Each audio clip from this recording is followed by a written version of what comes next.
Right. Well, I think those who are going to join have joined now. Welcome to everybody, all 112 of you who are more, 13, 14.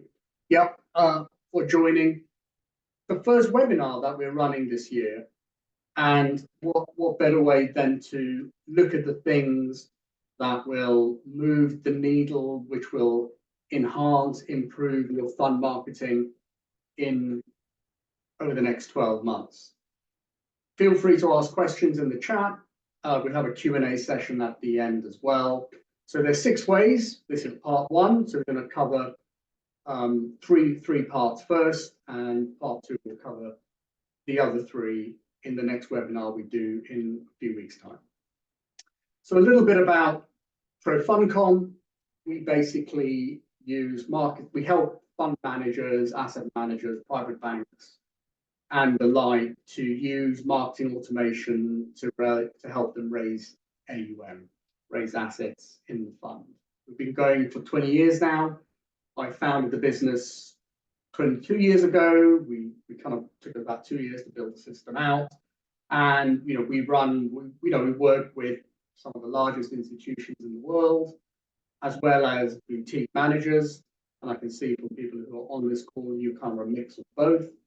And we also integrate as well with various CRM platforms, both that are domain specific, like Investor Dynamo, Backstop, and Intuit, and more generic platforms like Salesforce and Microsoft Dynamics.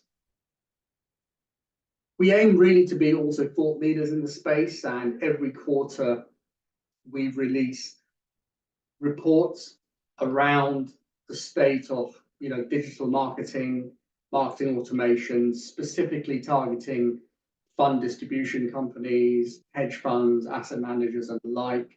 Our latest report is out this week, and again this year we've done a review of the top 100 hedge funds and how their digital marketing performs. So that's available on our website as well, and you should be getting an email about this in the next 5 or 6 days.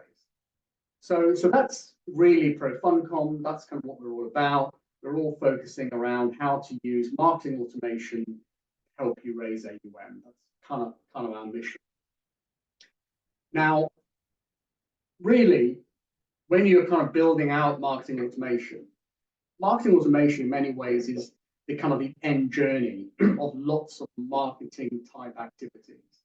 And when funds ask us how to go about marketing a fund, how do we do marketing automation, it really starts from these 5 core pillars around your marketing. And it's really built around your narrative, your brand awareness, what you're doing for creating demand, how you are tracking engagement, how you analyze it.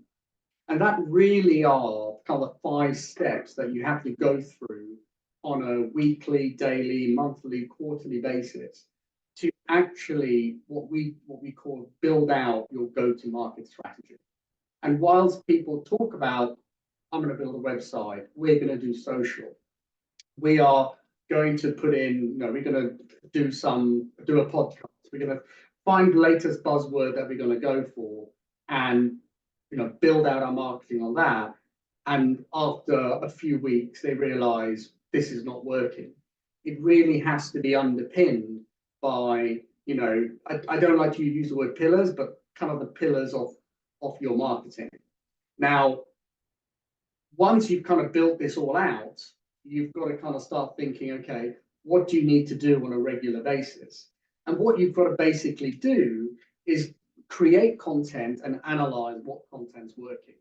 And that is what you have to do on a kind of regular basis, whether you're generating daily. So we've got clients who do daily content, weekly, monthly, quarterly content. It doesn't really matter the frequency of your content. What really matters is you're doing it on a regular basis and that you're analyzing that. And that effectively does create a feedback loop. And it creates an echo chamber of actually what's working and what's not working. And that then gets fed into the top of your funnel. So the top of your funnel are who are the people who are engaging with you, who are the people that are showing interest. You feed the funnel, and as time goes on with marketing automation, you then build out what we call these mid-funnel automations. And these mid-funnel automations are looking at different behaviors of people either visiting your website, engaging on email, coming to online, offline events, engaging with any other videos that you're putting out on various channels, and aggregating that data and then surfacing who are the people that your salespeople should be talking to. And then, hopefully from that, they go down the funnel and they'll make an investment. So that's kind of the concept of where marketing automation fits in. Marketing automation on its own doesn't work unless you've got those kind of 5 pillars laid out. And whether you're a small fund or a big fund, it really is getting those fundamentals right, because without that, marketing automation just doesn't work. So worth noting before we kind of get into how you succeed in fund marketing in 2024. So what we're going to cover today is how do you go about de-stressing your marketing operations in 2024. How do you look at integrating these different channels that I spoke about, and leaving out things like AI and quantum computing and language models and any buzzword that you feel like you want to pick out. The real thing that we believe is going to be moving fund marketing in 2024 and going forward is this concept of account-based marketing. And once we've kind of done that, feel free to ask questions at the end. But if I can, and you've got anything that pops up in your hand, feel free to pop the questions in the chat or in the Q&A, and I'll aim to answer those as we go on. So why do we need to de-stress? Well, the trouble is, when you are running a marketing campaign, the biggest stress is not planning. And this has got nothing to do with a ProFundCom tool or any other marketing stack that you're using or agency. What really needs to happen is you need to have a simple Excel spreadsheet where you're basically building out your content plan. And as with marketing, famous quote, everyone has a plan until they're punched in the face. Of course, you'll have a content plan. Things come in the way. You've got to do some due diligence stuff has to be sent out. You've got to fill out requests for information, an RFP, something like that. Everything gets skewed. The website goes down or something like that. This really is the success that we've seen, is to understand that marketing is a discipline, and the ability to have campaigns or nurture campaigns, whatever you want to call them, where you're generating content, getting approval, sending out the content, looking at the analytics, doing that across various channels. So this example is email, LinkedIn, Twitter, webinars, website, creating the content, getting it approved, distributing it, analyzing it, and then doing that on a regular basis is probably, again, once you've done those 5 pillars, is the most important thing.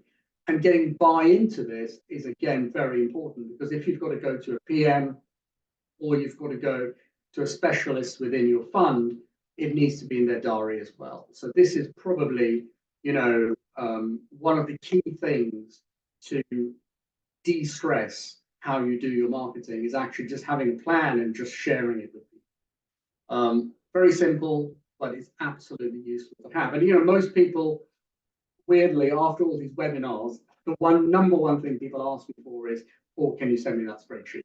So if anybody asks me, you've got my email, just send me an email and I'll reply back with this spreadsheet, which is actually the spreadsheet that we actually use.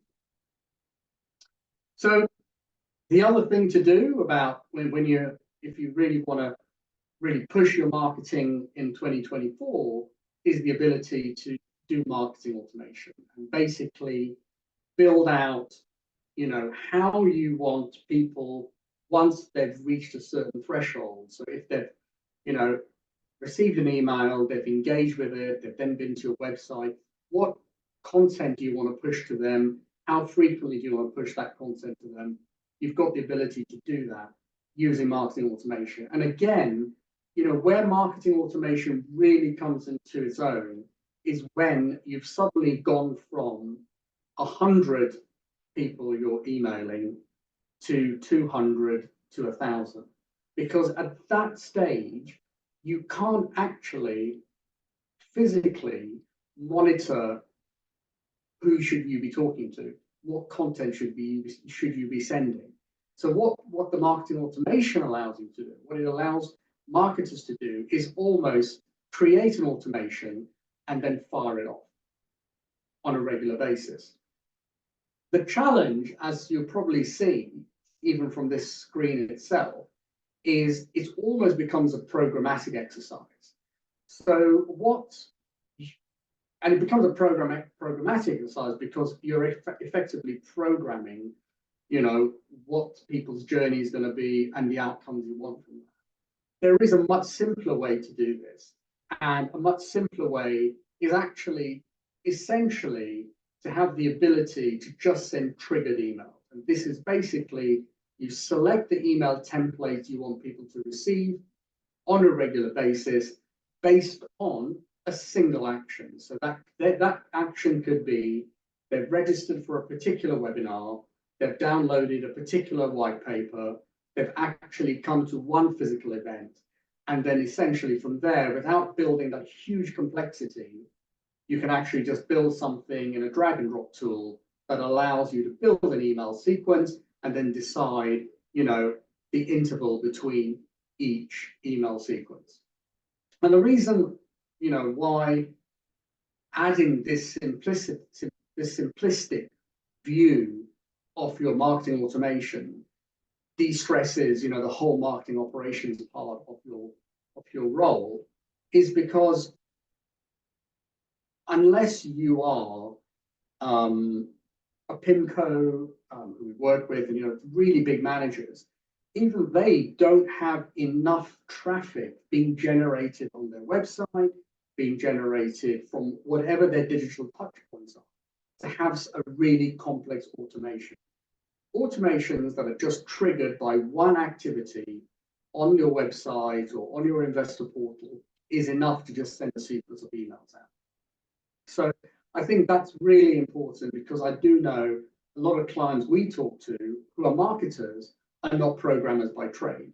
So having something that's overwhelming, such as the slide I showed before, where you've got to make, their decision trees to be built and maintained, is not something they're comfortable with. And if there's an error in that and something goes wrong, you're talking either back to IT, or you're finding out the hard way when you realize none of your emails are getting through. So having something simple, simplicity is elegance, as they say, and this is one way to do that, having a simple drag and drop, single trigger automation.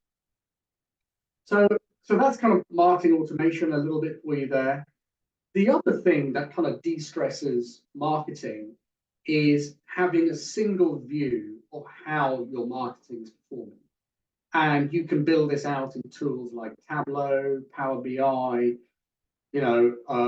Our product does that as well, where from a single view, you can actually see how your campaigns are performing, how your website's performing, how your social, how your email, how, what themes are working on various channels, how many new prospects has your marketing generated, how many people are active, all this kind of information, having it in one place is absolutely invaluable, because I don't know how many people on this call that, cold sweat starts to run when somebody from the board or some senior manager or your CEO walks in and says, "Hey, Paul, how's our marketing going?"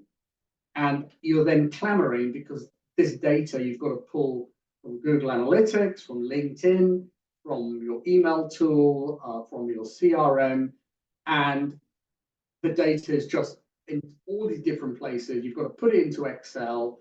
And instead of immediately being able to give a qualitative and quantitative answer, you kind of look like a bit of a bozo. And when you do generate the report, you are 5 days late to generate it, and you're then 5 days behind in whatever marketing plans you were doing. So having a single view of your marketing, so essential in making sure A, you look credible to senior management, B, you have a top-down view of what's working and what's not working. And then you can kind of drill this down further into kind of answering, what questions do marketers really want to know but are afraid to ask? And it's things like, as a fund marketer, things that kind of keep you up at night and kind of, keep the stress levels high. Things like, is our distribution list growing? Are what we're sending out, is it convincing? Is our content working? Are people getting tired of what we're sending them? And, what's the quality of our data? And these things, kind of should be keeping us awake at night. But at the same time, having them quantify is also really important as well. And the way you can do this is, it's quite simple. You can query, for example, are your emails convincing? You just look at emails open. Is your content working? Are people opening links, or are they opening documents in your emails? Are people getting tired of what you're sending them? You just map that onto unsubscribes, and your quality of your data again ties into whether your emails have been bounced or not. So again, de-stressing your marketing operations by having this data available in real time is so critical, because it underpins what you're going to be doing through the next 12 months.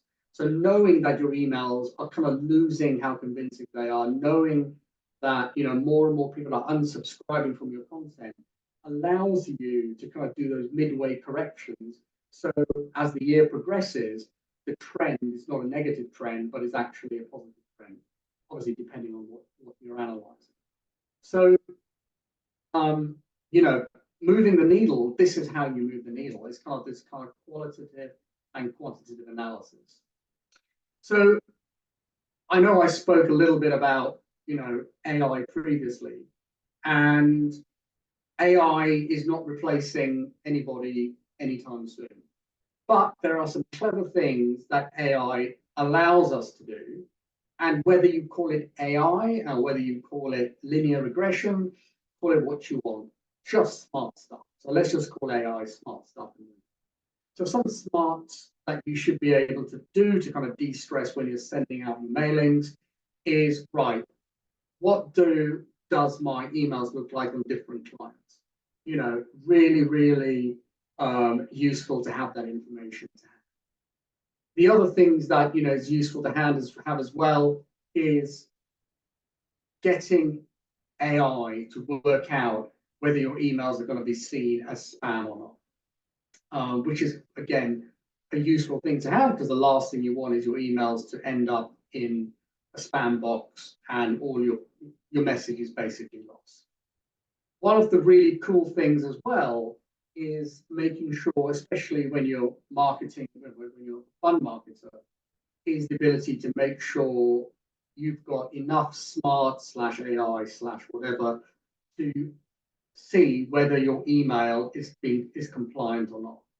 And there are various tools available to do syntactical and semantical analysis of emails that you're sending, tweets or web content, to actually trigger whether alerts whether an email or content is compliant or not. Probably one of the smartest applications of, and this is in many ways real AI in this part, is where you can actually analyze an email and look at its various parts, so text, images, links, calls to actions, typography, and text, and see, one, whether it's following best practices. And those best practices are based on the success of previous emails that have been sent out. Now, we've actually used AI to actually develop this. So we've got 20 years of data that allows us to work out whether an email sent today, whether how close it matches to our own model, and if it doesn't, what best practices should be implemented.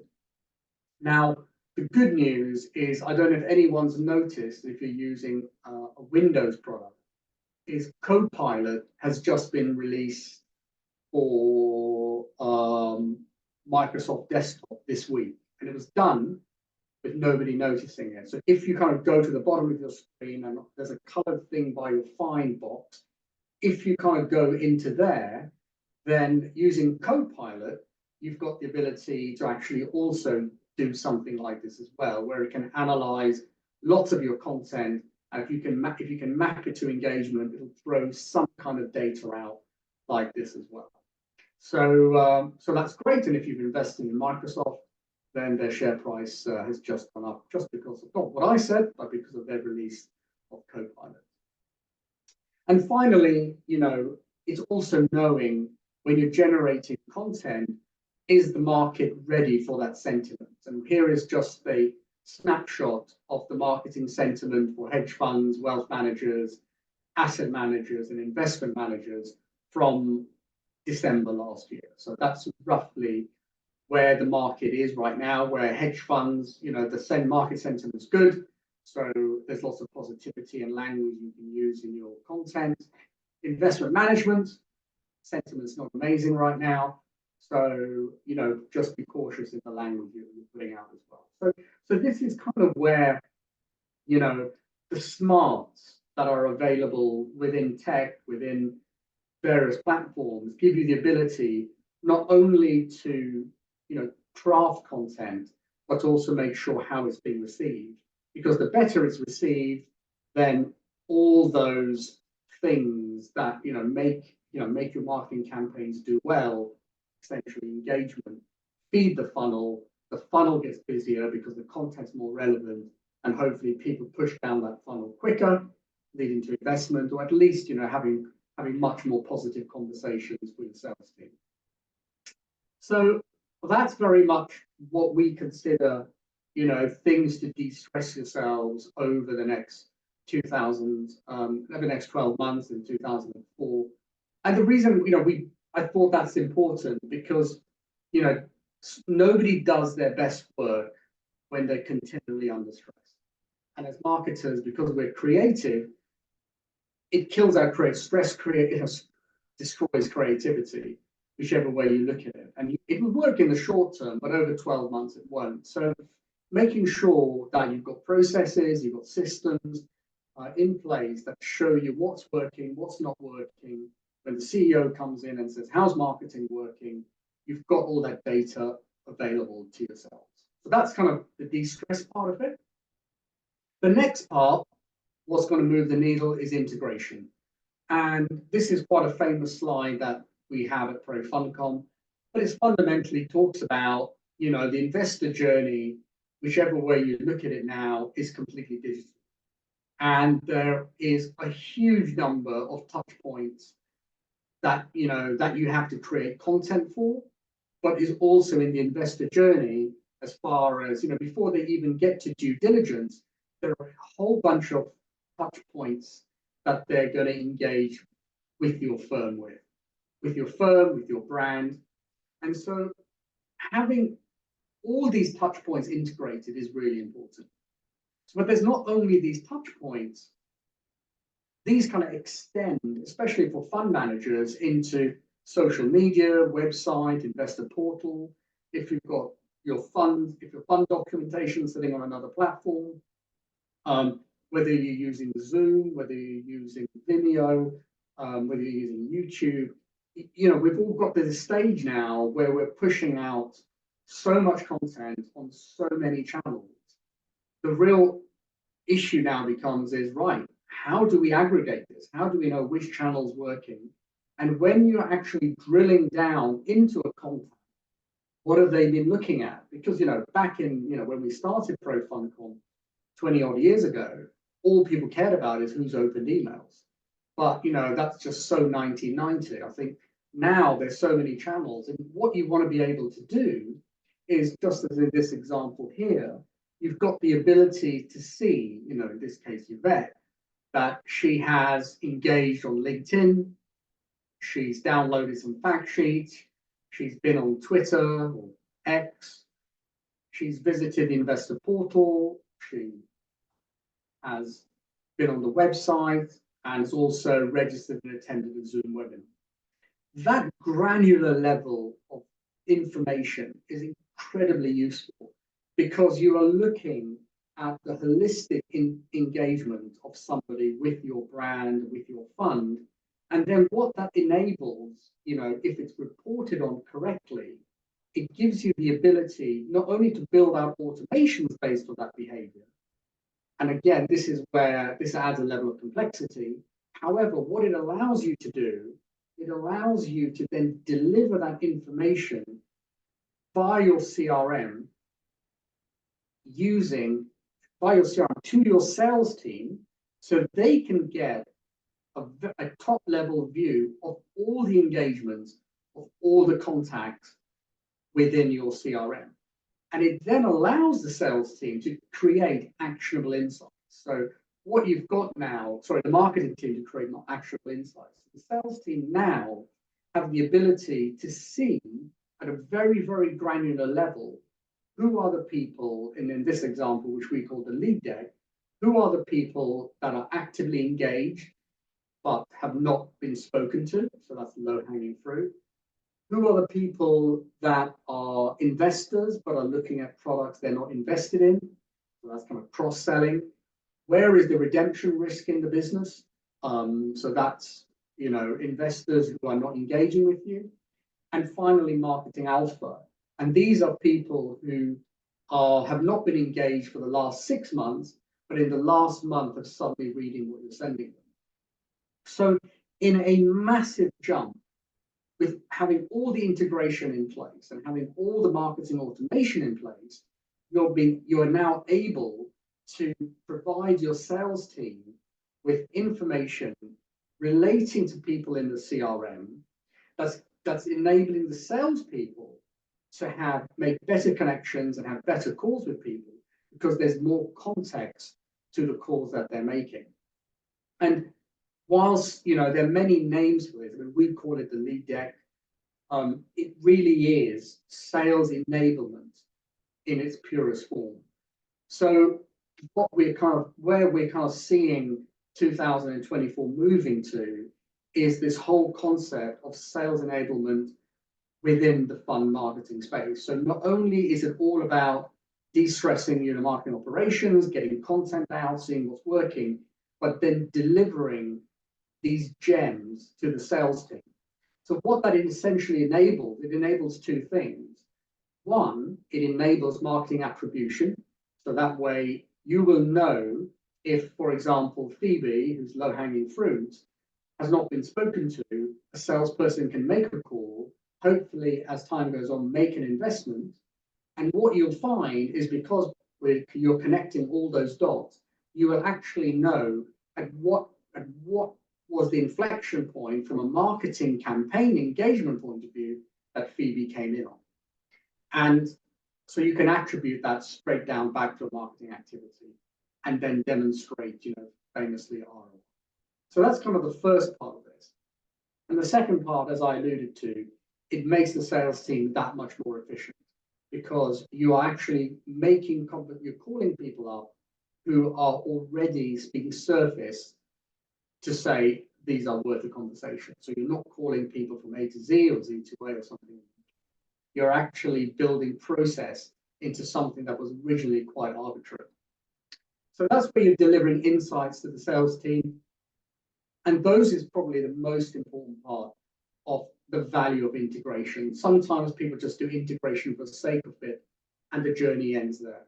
But where we kind of see the world moving to, especially in the next period of time, is this whole concept of sales enablement, where sales team know who to call, and marketing attribution, where marketing activities you can pinpoint what marketing activity led to what investment or what inflows in the business. So finally, and with an eye on time, so we're actually doing pretty well. We've got account-based marketing. So forget about AI, forget about quantum, forget about Copilot, forget about all that's out there for now. And I know some of our clients are using ChatGPT. I actually prefer Bard, but let's leave it at that. Account-based marketing is really where we are seeing. If I was a betting man, I would say this is probably worth spending some time in the next 12 months. And it is quite simple. So essentially, in classical marketing theory, we are taught inbound marketing and outbound. Most of you who've done mini MBAs on marketing, or from any reputable institution, or even on YouTube, where I kind of pick up most of my stuff from, inbound, outbound. But account-based marketing is something else. And this is really where, if you're using products like Dakota, LinkedIn Sales Navigator, Preqin, or ZoomInfo, really, really useful. So what account-based marketing is, it's all about targeting not individuals, but targeting organizations. So what we've been able to see is there are products out there, including our own, but there's Lead Forensics, Lead Feeder, and lots of other products out there that give you the ability to see which companies that aren't in your database are landing on your website or on your social, on your LinkedIn, or on your YouTube, or any of those anonymous channels. And what it's doing, it's not anonymous because of regulation, it's not revealing the individual, but it's revealing the organization. So what that means is if, for example, Unity Financial Solutions or Biz Group or WealthGuard, those three companies up there, if they're not in your CRM and there's nobody in those organizations, suddenly, if you're using a product, say like Dakota or Sales Navigator, you can find out who is the ideal person within those organizations for you to speak to. Now, it may not lead to anything, but it is a way, bizarrely, to kind of join these dots, to say there is a level of interest from this organization. We don't know who by, but because we are, let's say a value fund, well, who would the person be at, a WealthGuard who's interested in a value fund? All right, well, let me just get the number of the CIO and give them a call. And it's one of those things where it's speculative, but it's speculative but there's some information that kind of sits behind it. And what we're finding, we've built this into our product, and it's probably in the last 2 months has been the biggest seller of our product. Other products are available, by the way, but I think the point I'm highlighting here is that there is a demand for account-based marketing, especially when you're selling to institutions. So account-based marketing is the way to go. If you are using products like Dakota, Preqin, LinkedIn, or ZoomInfo, if you've subscribed to those services. And a really interesting, side note is one of our clients found Apple was landing on their website on a regular basis. They had no contacts in Apple, but they kind of looked up a few people in Apple Treasury, and it was Apple Treasury that was actually looking at their fund and their fund performance, and have basically made a commit to that fund. So again, what we're trying to do here, this is taking all that marketing information, taking the anonymous marketing information, making it slightly anonymous, and kind of giving from there your sales team the ability to have better conversations, to make better connections, and effectively completing that kind of sales, that disparity, that here's sales, here's marketing, is kind of bringing those together in a kind of so they're kind of working in the same system. So hopefully, I hope everyone on the call found it useful around how you de-stress your marketing, integration, and account-based marketing. More than happy to take any questions now. subjects. Feel free to put it in the chat or in your Q&A. I'm hoping that 2024 is the year where I think marketing attribution and sales enablement is the way forward for lots of fun marketing teams. Okay, I've got some questions come through now. So what's the best CRM for marketing and fundraising for a fund of fund? I think three products come to mind. I think Investor Dynamo, Foliometrics, Secuit are probably the best for that. And the reason I don't kind of push generic, because you can use HubSpot, you can use Salesforce and Microsoft Dynamics, all good. Is that when you are building these out, you need domain expertise, and Secuit, Dynamo, Folio, they all have that expertise to do that. And your time to value, which is the most important thing when you're implementing systems, is hypercritical, right? Because if you take a generic product, you've got to have consultants, you've got to teach the consultant about your business, and it's a long drawn out process. So I'm very much someone who kind of goes domain specific. Marketing and fundraising products, all those products, whichever one you use, will need a marketing automation system that goes with it. And you can build your own using, from MailChimp, Pardot, Marketo, ActiveCampaign. Those products are out there, but you've got to kind of build all what I've shown you yourselves. Like I said, this is not about our product, but our product kind of does that out of the box. So Keith and Charlie, hopefully that's kind of answered your question. How do you track? So Lewis has asked a question.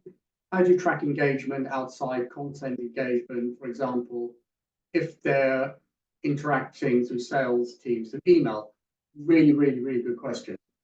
So what happens is that you need to have the ability that not only when you're sending marketing content that's being tracked, it's kind of going through the funnel, but when salespeople have one-to-one engagements with people, that's also being tracked.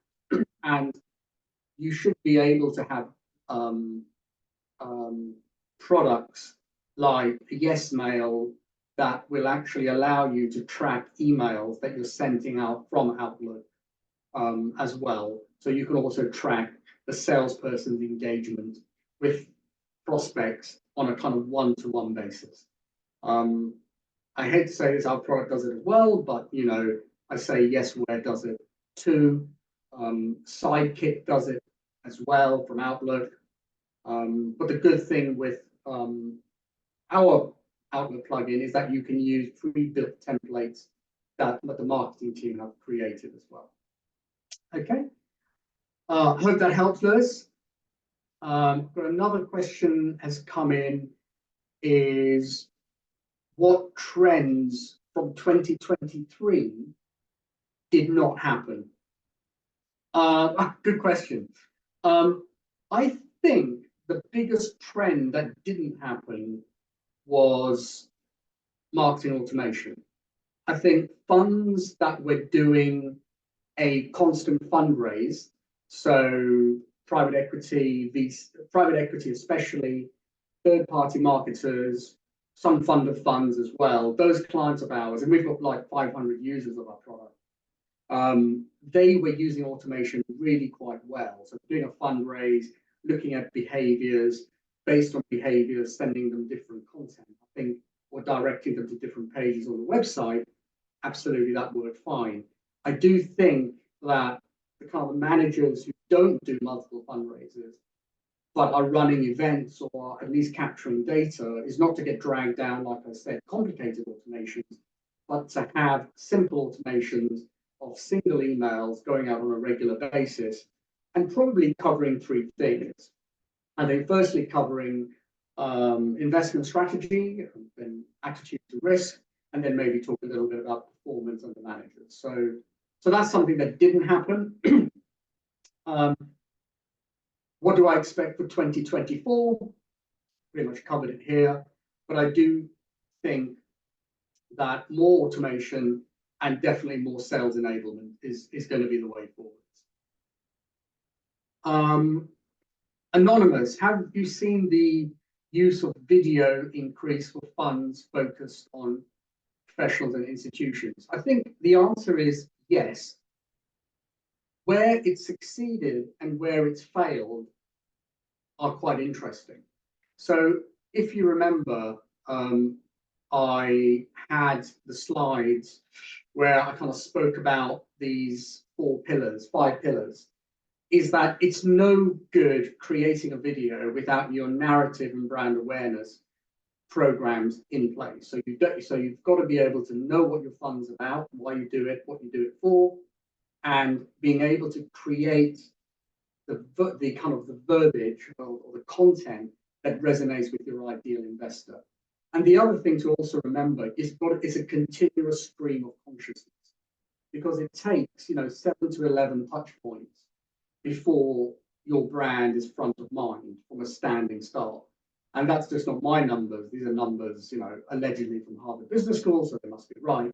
So it's not only just creating one bit of content, it's the ability to create, if you remember, lots of content over a period of time. So, and where people fail is they just do a few videos, pay people lots of money, and realize that video engagement, so there are 2 parts of video. One, clicking on the link to watch a video is low, generally, but those who are engaged stay engaged for longer. So it's part of the mix, but it has to be consistent as well. And production, again, has a cost and time associated with it too. So on as far as what I would suggest, our experience has been create a video channel, create it on Vimeo, and build out a plan, and just work to that plan, and try and record as much as you can in a day. And that's what I think our friends at Martin Curry are pretty good at doing. I don't know if anyone from Martin Curry's on this, but yeah. Okay, I've got another question come through. How does one get over the screening of marketing emails that block graphics and other visual receipts? I don't know who anonymous attendee is, but another great question. There is the only product. The reason why images get blocked is because bulk emailing tools always send the images as trackers. So they're just scraped out. Interestingly enough, we solved this problem probably about 15, 16 years ago, where when you're sending an email with ProFundCom, you've got the ability, well, the images are all embedded because we don't use images for tracking. So that is there is unfortunately no other way to do it. Using like a marketing platform, it's just impossible. The only way you can do it is if you send those emails from your Outlook. But in that case, you're going to have to BCC a limit of 250 emails. That is another way of doing it. And look, you don't have to buy ProFundCom, but if you want to kind of avert that. So that is Mr. Anonymous or Mrs. Anonymous, the way you go about making sure your emails, the fidelity and the brand stays consistent, is you either do it from Outlook or you use, unfortunately, there's no other product that does it. So there we go. So we've got John has put a little comment in. He says, our observation is that personalized email reach outs have a higher probability of engagement than automated reach outs, correct?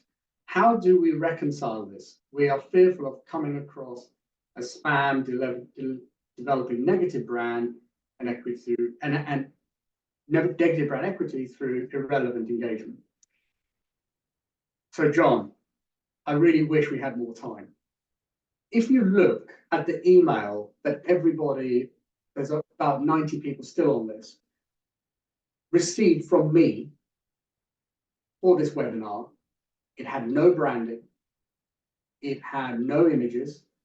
It had text with a single call to action.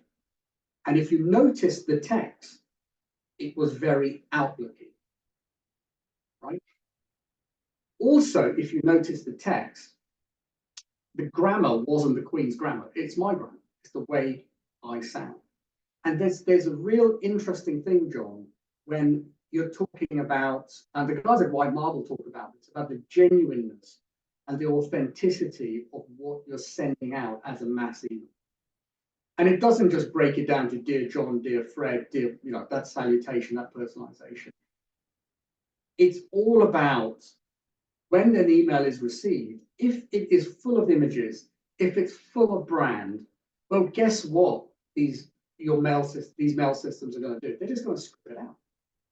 So there is a bizarrely counter argument. So what does a graphic designer want to do when you go to a design agency? They want you to see how brilliant they are, how clever they are, that they went to art college, and here is a beautiful header, footer, image, and all that kind of stuff that kind of goes into it. And you kind of look at that, you like it, so you send it out, and you kind of wonder, wow, no one likes my art. But it's like A, the art's not getting through because images are being blocked, and B, because there's so many images, there's this concept of image density as well. If your image density is too high, your emails won't get delivered either. So our tool fixes all of that, but that's a sales pitch. I don't want to do that. But what I would say is sometimes just stripping your emails back with a single chart in that, obviously we have to have charts in our business, is the way forwards. The second thing also with automations is that if you're using a bulk sender, all the bulk senders are known. So again, that's a challenge in itself to get emails delivered. But there's a whole section, there's a whole webinar I've done on this, and it's available on our website. The key is at the simplest level, making sure you're emailing people who want to be emailed. And if you're buying, not so buying lists in, but if you're screen scraping or anything, that's non-GDPR, is kind of not to do it. It is the best way is to have a organic way of getting people to leave their details, like people have done on this webinar, like people download reports, download white papers, research, all that kind of stuff, and then let that feed the engine. And that way, your emails will get through because they are more relevant. Okay, so I hope that's one more question. Would you say Outlook, but does Gmail also work?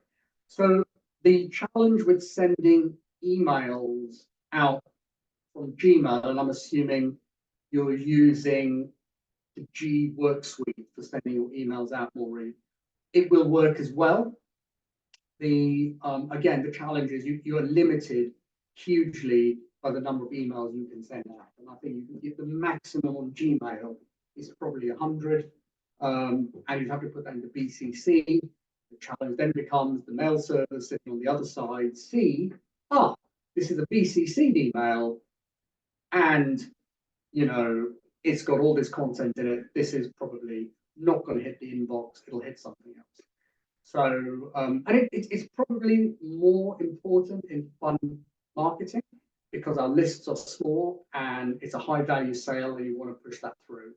So, yeah, it's getting a specialist platform that allows you to do that, or you have to live with sending low volume. So Maury, that would be the answer to that question. Okay, I'm just having a quick look if I've missed out any questions. Keith, hopefully that's covered the software part as well. Well, I think that's pretty much it. I've got no more other questions coming. Fantastic. Well, listen, thank you everybody once again for spending the best part of I think it's about 40 minutes, 50 minutes, oh my goodness, on this webinar. A replay will be going out as well. anybody who wants the that spreadsheet, just email me, or may even just put it in the email for the replay as well. Okay, thank you all very much. We'll have part 2 next month, so look out for that email, as well as the research we've done on the top 100 digital marketing hedge funds in the world. Okay, thank you all very much.